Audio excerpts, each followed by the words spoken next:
Welcome students. Last class में हमने जो देखा उसको सम अप करने की कोशिश करेंगे और की डिज़ाइनिंग में आज हम और आगे बढ़ेंगे। एंड इसी वीडियो लेक्चर में हम एक या दो न्यूमेरिकल को सॉल्व करके देखने का भी कोशिश करेंगे। तो जो हमने लास्ट वीडियो लेक्चर में देखा डिज़ाइन ऑफ की में या प्रोसीजर, उसमें हमने आपको बताया कि page number design data book में पेज नंबर 53 पर यानी कि कीज़ और क्वार्टर जॉइंट के बाद आपको डिज़ाइन ऑफ की मिलती है। और हम जब भी डिज़ाइनिंग की बात करते हैं तो डिज़ाइन फार्मूला फॉर संक की ये हम यहाँ पर देखते हैं और संक की के द्वारा ही हम ये डिज़ाइनिंग करते हैं।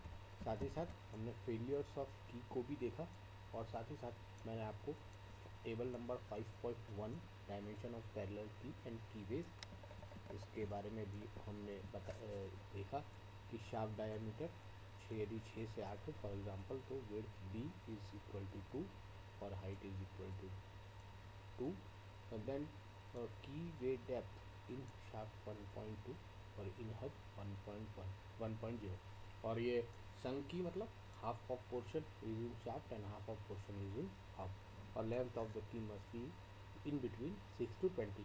तो मिनिमम हमेशा कौन सी कितनी होगी, जिसमें इस टेबल में जो मिनिमम होगा that will be the minimum length of key, ये हमने कल देखा। और साथ ही साथ हमने इस फिगर नंबर 5.3 को भी एनालाइज करते हुए ये सारे डायमेंशंस को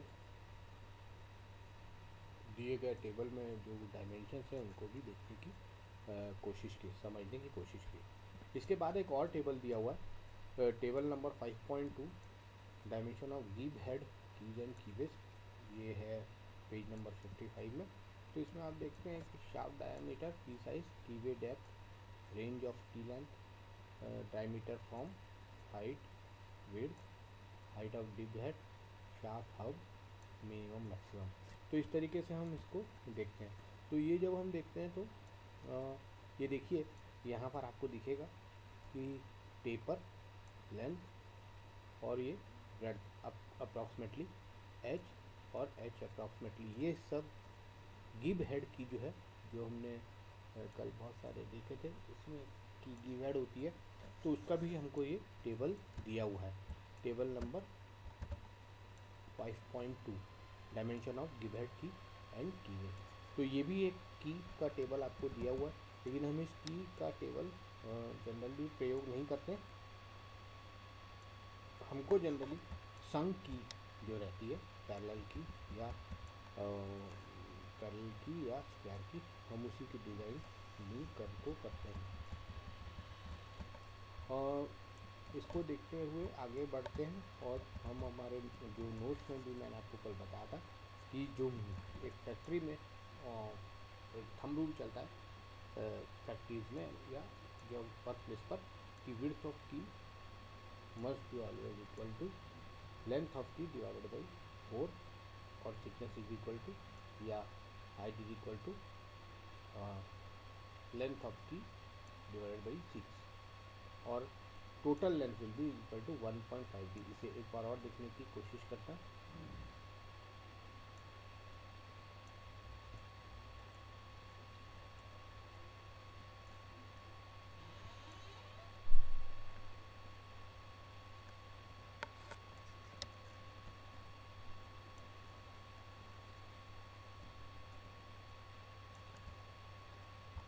ये देखिए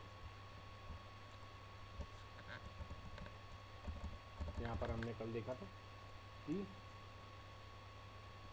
b is equal to d/4 और h is equal to d/6 और l is equal to 1.5 D, यानी कि जो आपकी ब्रेड्थ है, चौड़ाई है, d/4 होनी चाहिए या tentative thumb rule for rectangular key, h height is equal to d/6 और length is equal to 1.5 D. यदि ये स्क्वायर है तो b is equal to h, दोनों सेम होता है, length is height is equal to breadth, तो ये हो जाएगा आपका सेम एज 1.1/4d और लेंथ इज इक्वल टू आपका होगा 1.5। यही सेम तीनों चीज़ें देखिए अप्रॉक्सीमेटली, एग्जैक्टली तो नहीं, अप्रॉक्सीमेटली आपको डिज़ाइन डेटा बुक में मिलेगी। ये देखिए डिज़ाइन फार्मूला फॉर संकी, इसमें देखते हैं ये जो फार्मूला है इसको हम बाद में देखने की कोशिश करते हैं। सबसे पहले हम नीचे देखते हैं प्रपोर्शन ऑफ की। देखिए width of key W is equal to U/4, thickness is equal to U/6। मैंने आपको अभी D से प्रेजेंट किया था, तो ये फार्मूला यहाँ लिखा हुआ है, W is equal to D/4 and length is equal to 1.57D। D is the shaft diameter, लेकिन 1.57 है, हमने 1.5 आपको बताया है, नॉट 5.07 का फ़र्क है। साथ ही साथ जब हम प्रोपोर्शनेट ऑफ की देखेंगे तो विड्थ ऑफ की अगेन U/4। अब ये U क्या है, इसे सबसे पहले देखने की कोशिश करते हैं। Thickness of key, thickness and height both are same, तो ये देखिए U इज इक्वल टू दिया हुआ है, where the unit of proportion U is given by U is equal to D+13। और यहाँ पर एक सेंटेंस लिखा हुआ है, ध्यान देंगे, length of key must not exceed the axial length of hub. तो हब से ज़्यादा कभी भी की लेंथ नहीं होनी चाहिए। इसको बहुत ध्यान से इस सेंटेंस को समझने की कोशिश करेंगे। Length of key must not be exceed to the axial length of the hub. Hub से ज़्यादा कभी भी की जो लंबाई है वो नहीं होनी चाहिए।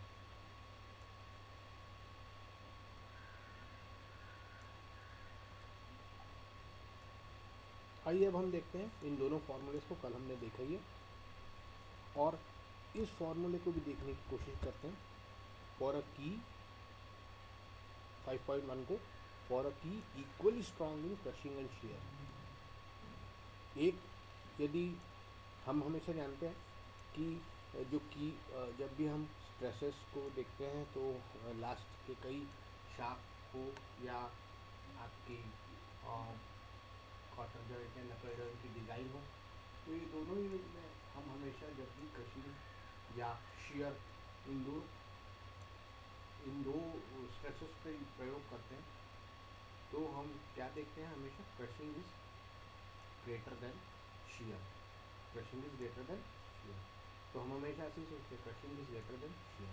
लेकिन यदि ऐसी कोई की बने जिसका क्रशिंग और शेयर सेम है, सेम स्ट्रेंथ, जितनी स्ट्रेंथ क्रशिंग में उतनी ही शेयर में, तो ये कितनी होगी, ये हमें ये फार्मूला बताता है 5.1।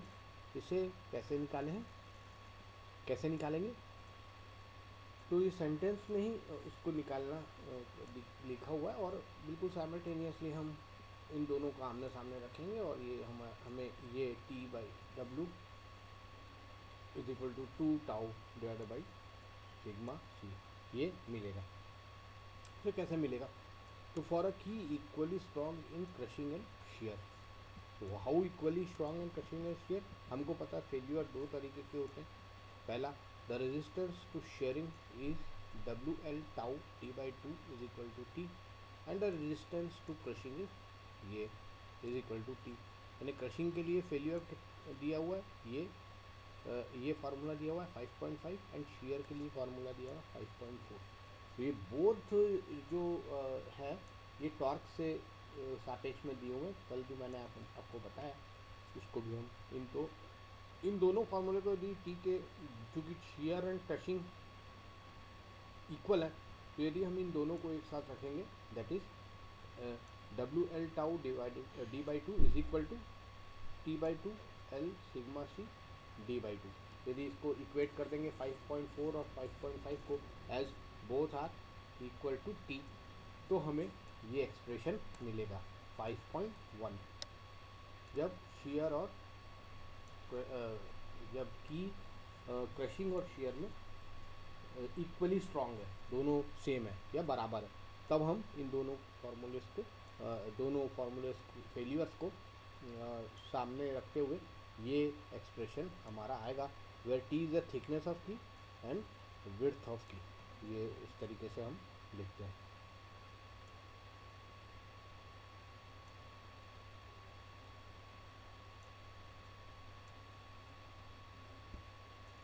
यहाँ देखेंगे ये नोट्स में है।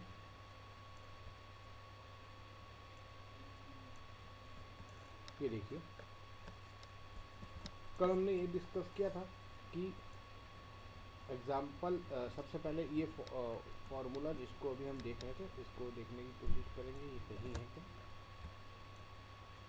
आई थिंक नहीं है।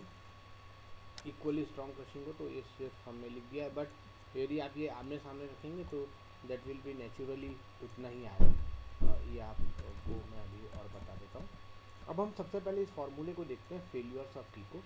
Example number 54, equation number 5.5, W L T D by two is equal to T या टाउ इज इक्वल टू, ये मैंने आपको कई बार बताया कि टाउ ये सापेक्ष में यदि आप लेंगे तो ये फॉर्मूला हो जाता है 2t divided by W L D. याद करने में भी आसान रहता है और बहुत जल्दी याद हो जाता है। कई बुक्स में इसी फॉर्मूले पर बेस्ड सारे क्वेश्चन हैं, तो आप इसको इस तरीके से भी लिख सकते हैं। Secondly T by two L sigma C D by two is equal to T. ये कहाँ से आया? डिज़ाइन डेटा बुक का ये फॉर्मूला है। हम इस फॉर्मूले को प्रूव करने वाले हैं, लेकिन उसके पहले हम इस फॉर्मूले को जनरलाइज कर रहे हैं। तो देखिए T by two L sigma C D by two is equal to T.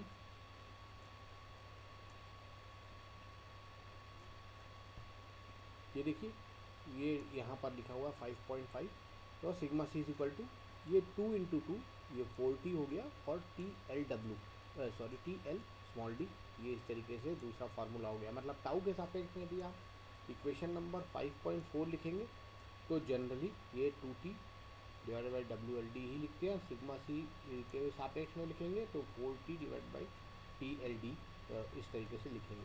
तो इन दोनों जो न्यूमेरिकल को लिखेंगे तो हम हमेशा कई बुक्स में इस तरीके से है, तो आप कंफ्यूज नहीं होंगे। है ये वही इक्वेशन जो हमें डिज़ाइन डेटा बुक में दी हुई है। साइमल्टेनियसली इनको जब हम सामने रखेंगे, कैपिटल टी सपोज ये फार्मूला और ये फार्मूला को जब हम सामने रखेंगे तो D by two automatically cancel, L L cancel, and this 2 will be there, 2 will be there. So W इस वाले फार्मूले में आपको W टाउ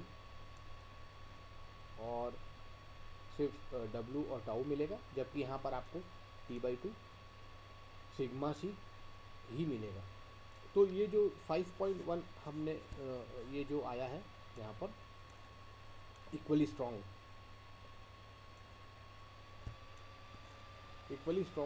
जहाँ पर आया टेबल नंबर 5.1, तो यहाँ पर देखिए ये T by W is equal to 2 tau sigma C. ये इस तरीके से दोनों इक्वेशन को सामने रखकर जो कॉमन टर्म्स हैं उनको कैंसिल करके हमने ये फॉर्मूले को डेवलप किया है। This formula is also use because many times crushing shear चूँकि छोटा होता है, क्रशिंग से शियरिंग छोटा होता है, तो हम क्या करते हैं कि उसको हमेशा नेगलेक्ट करने की कोशिश करते हैं। तो यदि हम क्रशिंग पे ही कर दें तो कैसे कर सकते हैं, या हम एज्यूम कर लें कि shear is equal to crushing, everything is equal to say 160 दिया हुआ है, तो हम एज्यूम कर लें कि सब कुछ 100 है। तो उस केस में हम equally strong crushing and shear की फेलियर का ये वाला फार्मूला यूज़ करेंगे। That's why this formula 5.1 become very popular. इसके बाद हमने ये देखा, ये डिज़ाइन डेटा बुक के हिसाब से W और T और U unit of proportion U is equal to D by 30 इस तरीके से लिखा है। और फेल्यूर्स ऑफ की और हमने कल भी देखा और आज भी हम देखने की कोशिश करते हैं। यहाँ पर ध्यान दीजिएगा T1 मतलब थिकनेस नहीं है, जबकि डिज़ाइन डेटा बुक में या किसी और बुक में आप देखेंगे तो हाइट की जगह T लिया हुआ है, हाइट की जगह T लिया हुआ है, थिकनेस कहा गया है अभी जो हम न्यूमेरिकल करेंगे। और ये जो हमारे इस डिज़ाइन डेटा बुक में T1 और T2 दिया हुआ है, ये लेंथ ऑफ हब है, कितनी लेंथ अंदर जाएगी हब में और कितनी लेंथ शाफ्ट में जाएगी। इसका आप ध्यान रखें, कंफ्यूज नहीं होंगे जो हम नेक्स्ट न्यूमेरिकल देखने वाले तो देर इज लिटिल बिट, तो इसलिए मैं आपको एक बार और क्लियर करना चाहता हूँ कि shaft diameter, width, height, shaft, hub, इसका इस डिज़ाइन डेटा बुक के पेज नंबर 54 को ध्यान में रखते हुए इन सारी चीज़ों को करेंगे। तो आइए अब एक न्यूमेरिकल देखते हैं, बहुत सिंपल येट इजी, और इसको सॉल्व करने की कोशिश करते हैं। यह न्यूमेरिकल आपको पास है, आप इसे सॉल्व करिए। पेज नंबर 476 में ये न्यूमेरिकल दिया है, एग्जाम्पल नंबर 13.1। इसे समझते हैं और न्यूमेरिकल करेंगे। इसमें एक दो टाइप के न्यूमेरिकल आते हैं, किसी न्यूमेरिकल में लेंथ दिया हुआ रहता है, अल्टीमेटली हमको डिज़ाइन ऑफ की में हमको डिज़ाइन करना है, दैट मीन्स हमको डब्ल्यू याद रखना है कि हमको डब्ल्यू निकालना है, हमको पी निकालना है, सॉरी बी निकालना है हमारे डिज़ाइन डेटा बुक से, डब्ल्यू एंड बी निकालना है, और साथ ही साथ हमको उसकी हाइट निकालना है एवं लेंथ निकालना है। ये तीन पैरामीटर ही हमको निकालने की ज़रूरत है, और इसको हमें याद रखना है कि हमको कौन कौन से डायमेंशन हमको निकालना है। तो जब ये डायमेंशंस निकालने के लिए हमें सिर्फ इन दो फॉर्मूले का ही प्रयोग करना है, और हमारी जो टेबल है इस टेबल में से हमको सिर्फ दो डायमेंशंस को ही कंसीडर करना है, that is width and height, और शाफ्ट डायमीटर हमको मोस्टली दिया रहता है। तो हम ऐसे 3-4 न्यूमेरिकल करने की कोशिश करेंगे। आज के वीडियो लेक्चर में हम एक दो न्यूमेरिकल करने की कोशिश, एक या दो न्यूमेरिकल देखने की कोशिश करेंगे। On the next video we will complete this key and move on to coupling. तो ये देखिए, इस न्यूमेरिकल में हमें दिया हुआ है, न्यूमेरिकल पढ़ता हूँ, डिज़ाइन द रेक्टेंगुलर की, मतलब रेक्टेंगुलर मतलब आयताकार की, for a shaft of 50 millimetre diameter, यानी कि 50 mm शाफ्ट के लिए आपको रेक्टेंगुलर की का डिज़ाइन करना है। The shearing and crushing stress, the shearing crushing stresses for the key material are 42 megapascal and 70 megapascal.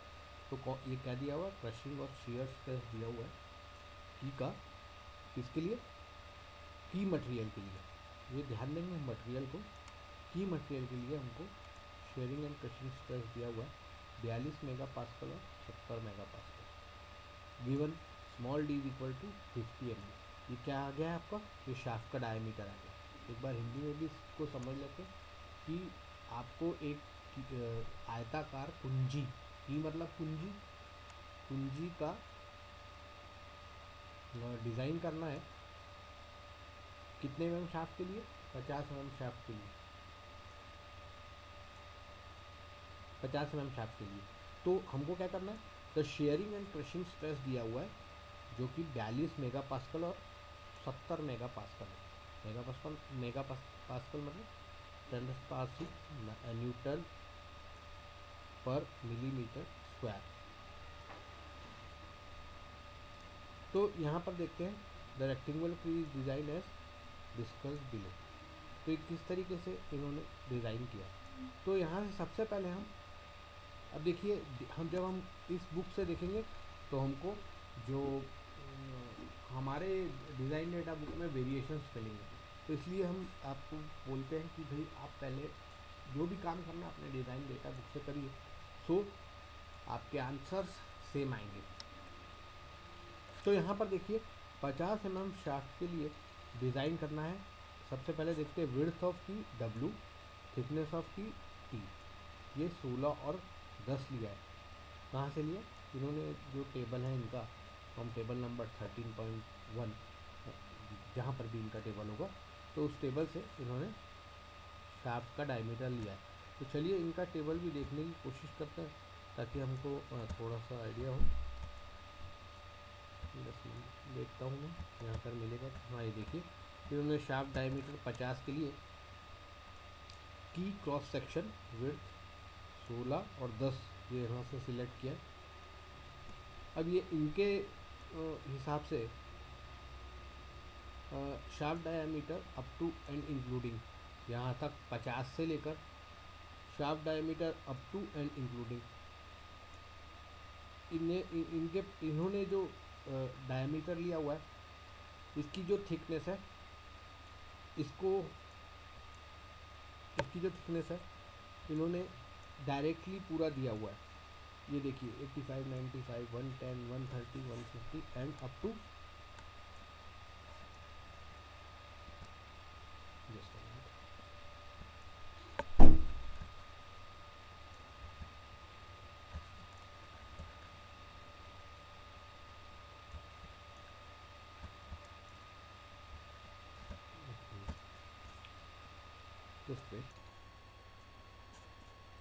तो इन्होंने पूरा 85, 95, 100 अप टू 440 तक का इन्होंने पूरा डेटा दिया हुआ है, एंड द विड्थ दी हुई है और थिकनेस दी हुई है।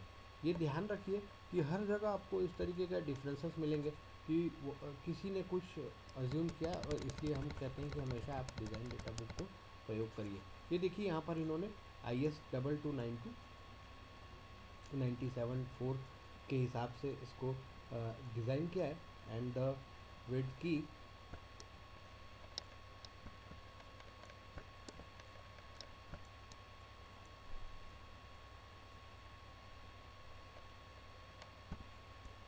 जस्ट हम देखना चाहते हैं कि ये क्या लिखा हुआ। ये देखिए रेक्टेंगुलर संकी W = D/4 और T = D/6, यही हम आपसे कह रहे थे। T is the thickness of T, वो तो व्हाट इज़ T, ये देखिए ये T है एंड दिस इज़ W।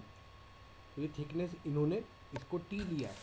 हम क्या कह रहे हैं डिज़ाइन डेटा बुक में, हम H कह रहे हैं। आइए इसको देखने की कोशिश करते हैं डिज़ाइन डेटा बुक में भी, हमारे टेबल में। ये देखिए हम इसे H कह रहे हैं, और ये देखिए यहाँ पर ये क्या है, T है। ये देखिए इन्होंने T लिया, हमने क्या लिया, H। तो इस तरीके से काफ़ी कन्फ्यूजन क्रिएट होते हैं जब भी हम सॉल्व करते हैं, और इसका हमको ध्यान रखना, बिल्कुल कंफ्यूज नहीं होना। We want to be clear, because हमको हमेशा डिज़ाइन डेटा बुक को ही फॉलो करना। सो वापस हम अपने न्यूमेरिकल की ओर आते हैं, और यहाँ न्यूमेरिकल में देखने की कोशिश करते हैं। सॉरी,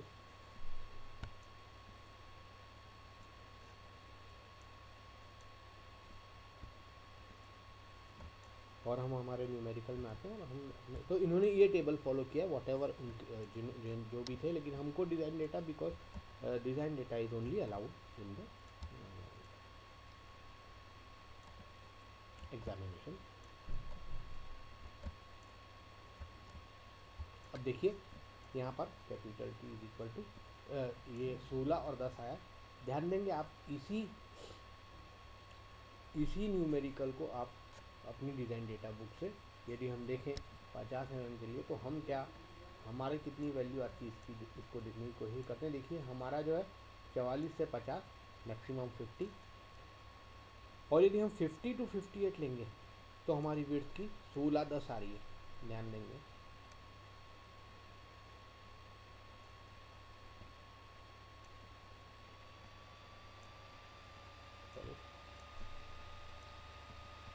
यहाँ पर इन्होंने लिया है 50 mm डायमीटर, 16, 10। हमारे डिज़ाइन डेटा बुक से यदि हम 50 मिनिमम लेते हैं और 58 लेते हैं, तो ये देखिए यहाँ पर भी 16, 10 ही लिखा हुआ है, राइट। और यदि मैं 44, 50 लूँ गलती से, या मिनिमम 50 में, तो 14, 9 आ रहा है। तो ध्यान रखेंगे, क्या ध्यान रखना है हमको, कि हमको जो मिनिमम है, जो हमारा डायमेंशन है, सपोज 40 है या 50 है, वो उसको मिनिमम वाले इसमें लेना है, ताकि हमारे डायमेंशन सेम रहे। देखिए 16, 10 आ रहा है। यदि मैं 44 लेता, तो I should not select 38, 44, I should select 44, 50, ताकि थोड़ा सा डायमेंशन हमारा सेम आता है, that is 16 time the same dimension as Khurmi using Khurmi. अब हमको यहाँ से 16, 10 डायमेंशन मिल गया। अब देखते हैं, अब हमको निकालना क्या, लेंथ ऑफ की। तो लेंथ ऑफ की निकालने के लिए हमको जो पैरामीटर्स यहाँ पर दिए हुए, small d = 50 newton, 42 megapascal = 42 newton per mm², 70 megapascal is equal to 70 newton per mm square. And अब हमने लेंथ ऑफ की मतलब W और B, देखिए इसको आपको डिज़ाइन डेटा बुक के हिसाब से लिखना पड़ेगा 16 एंड 10 ये हमने निकाल लिया। अब हमें निकालना लेंथ ऑफ की। तो considering shearing of the key we know that shearing strength और torque transmitted to key is equal to ये इक्वेशन हमारे डिज़ाइन डेटा बुक में भी दी हुई है। Capital T is equal to LW tau D/2 हमारे यहाँ भी सेम है, इसको देखने की कोशिश करते हैं।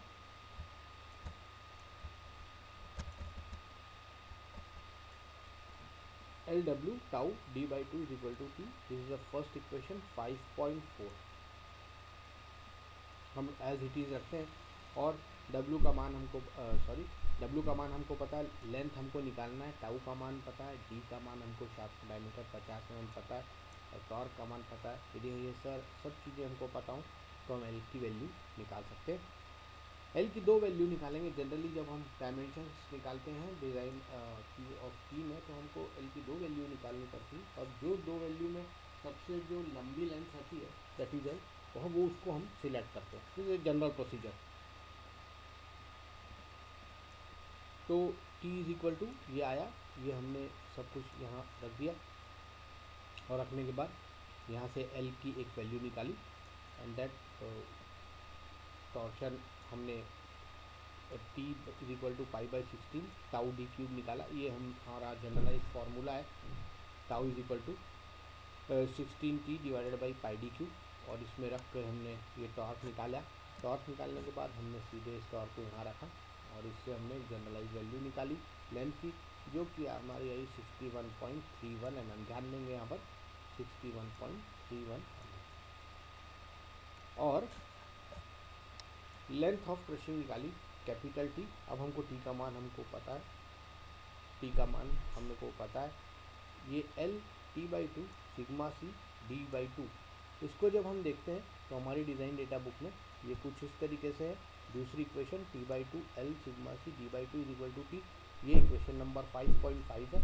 इसमें रखते हुए T का मान, T यानी कि हमारी थिकनेस, ये डिज़ाइन डेटा बुक में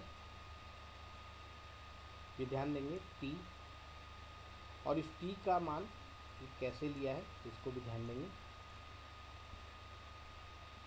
ये देखिए T, ये 10 16 यहाँ लिया था, 10 यहाँ लिया है, 70 रखेंगे तो हमारा सिग्मा C दिया हुआ है, D/2 रखेंगे और 8750 जो थिकनेस है उसको जो टॉर्क है तो ये जो निकाला था हमने पहले उसको रखते हुए हम सीधे L की दूसरे L की गणना करते हैं और दूसरे लेंथ की गणना करते हैं तो हमारा आंसर आता है 117.7 mm। तो पहली लेंथ आई 61.31, दूसरी लेंथ आई 11.71।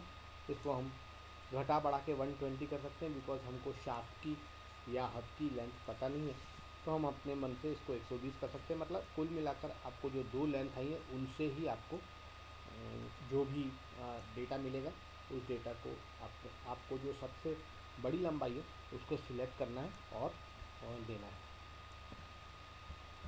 इसके बाद इस बुक में दिया नहीं है बट इसका आपको एक डायग्राम बनाना है, एक रेक्टेंगुलर डायग्राम की का, जो यहाँ पर आप देख के बना सकते हैं डिज़ाइन डेटा बुक में। I think design data book में भी दिया नहीं, आप इसको भी ध्यान में रखकर और इसके पीछे ऐसे रेक्टेंगुलर शेप में एक स्क्वायर की बना के सारे डायमेंशन जो भी आपका BHP जो भी आया उसको आपको लिखना, दैट इज लेंथ, ब्रेथ और हाइट। और इसको निकालने के बाद आप ये ध्यान रखेंगे कि जब आप हाइट और लेंथ ये सारी चीज़ें लिख देंगे उसके बाद जब तक आप जैसे कि आपने क्वार्टर जॉइंट और नकल जॉइंट में लास्ट में आपने डायग्राम बनाया था, डायग्राम बना के सारे डायमेंशन बताए थे, शाफ्ट का बनाया था, जहाँ पर भी ज़रूरत थी आपने डायग्राम बनाया था। ठीक इसी तरीके से आपको यह नीचे एक प्रेजेंटेबल रेक्टेंगुलर की का डायमेंशन बनाकर ये तीनों that is length, breadth and length, breadth and width. इसको इस तरीके से बताना है, बिकॉज यदि आप मार्केट में जाएंगे and you want to purchase some की, तो it will be available in this dimension only 12, 8, 40। तो ये आपको आपकी हैबिट में आ जाएगा कि सबसे पहला विड्थ, उसके बाद हाइट एंड देन लेंथ। तो अब आप अच्छे से समझ जाएंगे कि भाई मुझे कोई की खरीदना है, तो 12 × 8 × 40 इसको इस तरीके से लिखते हैं। तो इसलिए ये कंपलसरी रहता है कि एट लास्ट हम एक ड्राइंग बनाकर सारी चीज़ों को रिप्रेजेंट करें। In the next class we will in the next video lecture rather, we will try to solve one or two another problems of keys.